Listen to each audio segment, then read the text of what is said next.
Well, hi, this is Gary. Welcome back to another version of StoryVlog, an open book, God's and mine. And today I'd like to talk a little bit about something that we've talked about before, as it's found in Mark chapter 6, where Jesus gave the instructions about going to one place, only go to one place, and if you don't find anybody that welcomes you or listens to you, then you can leave. And we call that the person of peace. And with that, it has to do with the core essential of reproducing that we find in KIDStory.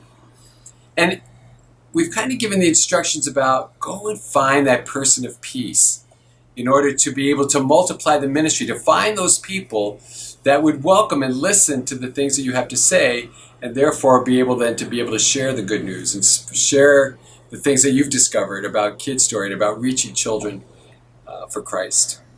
I was learning something this week, and I thought I would share with it because it actually takes that concept and actually expands it even further. And it's something that I'm exploring myself. And I thought, this would be a great opportunity to explore with you as well, as we continue to look at how do we reproduce and how do we multiply our ministry so that more kids can encounter the love of Christ.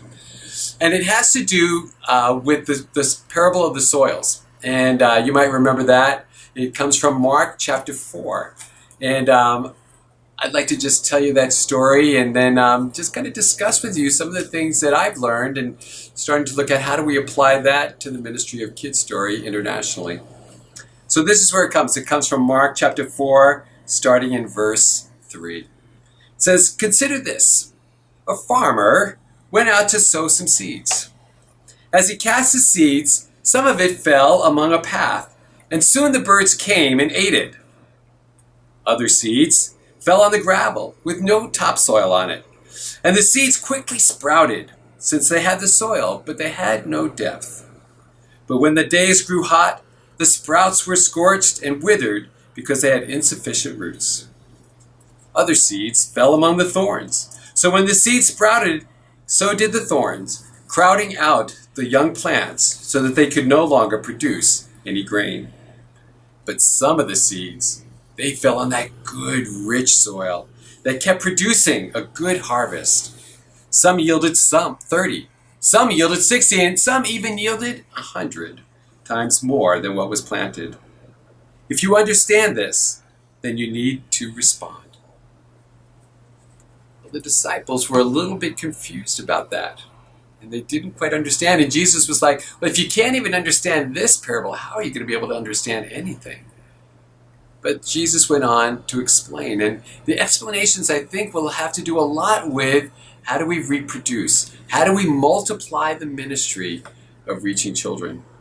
So let's break it down. So as Jesus explained it, the first one fell among the path. Well, here Satan comes and he snatches that seed up. It doesn't grow or produce anything. The second one falls on the gravel.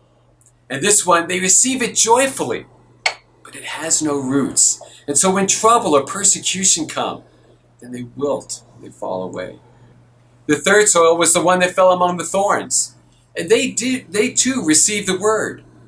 But the cares of this life, wealth, earthly desires, they all choke out that word that's been planted in them. And then there's the fourth soil. The fourth soil is the one that is rich, and it has open hearts to receive the word that's been given to them. And here they bear much fruit, 30 to 60 to 100 times more than what was planted. So let's look at the four soils. The first one, they never even received the word. They never even received Christ. So are we going to want to reproduce ourselves in the soil like that? No. Now the second, the third, and the fourth, they did receive Christ. And they started growing. There was some growth. The first one, though, even though it received it joyfully, had no roots. Remember, the third one among the thorns, it too received the word. But the cares of life choked it out. The fourth one then obviously produced much more. So as we look at the people that we're going to encounter, and that we want to reproduce ourselves in, we want to mentor and coach them, call them to be our apprentices, so that they too can develop apprentices and to be able to expand the ministry. What are we going to be looking for? Now, the soils, the second, the third, and the fourth soil, all received the word, all became Christ followers, per se.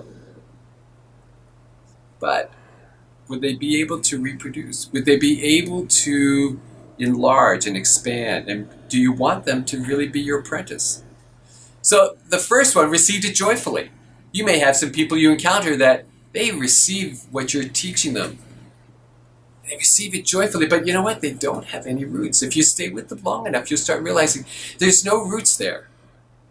If trouble comes or persecution comes, and some of you are experiencing that in your countries, when that persecution comes, they're gone, they're done, they fall away. Now, we might look at some of the people that we're looking at and say, okay, they're receiving it, they're so joyful, they're excited. But then as time goes on, the persecution or the trouble comes and they're no longer there. So we may not want to find ourselves investing that much time in them because they're falling away. Now the third soil, they're receiving the word, they're receiving God's word, they're receiving your word about reaching children, but you soon discover that, you know what, they become very distracted. The cares of this life, their jobs, earthly desires, maybe homes, sports, other activities, the things that they want to advance themselves in, they become more important than the things of doing the ministry or reaching those children that you've desired for them to start these story clubs. But the other cares of this world choke out that word that you've given to them. But then there's that fourth soil, and that's what I've been learning about this week, is that fourth soil, the good soil.